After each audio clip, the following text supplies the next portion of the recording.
ఆ రావణుడు ఒకప్పుడు శివదర్శనానికి వెళ్ళాడు. వెడితే నందీశ్వరుడు కావలిగా ఉన్నాడు.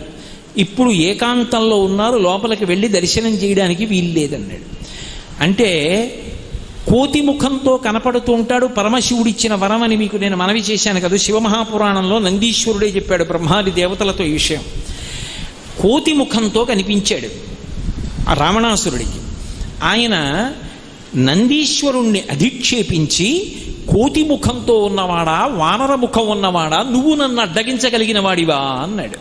అప్పుడు నందీశ్వరుడు శాపం ఇచ్చాడు, కోతి ముఖాన్ని తక్కువ చేసి మాట్లాడావు కాబట్టి కోతులే వచ్చి లంకని సర్వనాశనం చేస్తాయి అన్నాడు. అందుకే వానరముల చేత లంక నశించింది.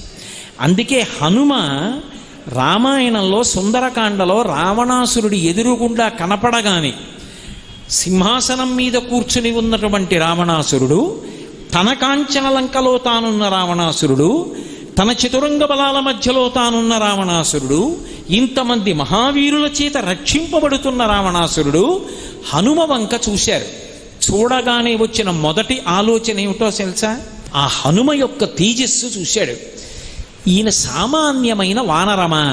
కాదు, నందీశ్వరుడే బహుశః ఈ వానర రూపంలో వచ్చాడు.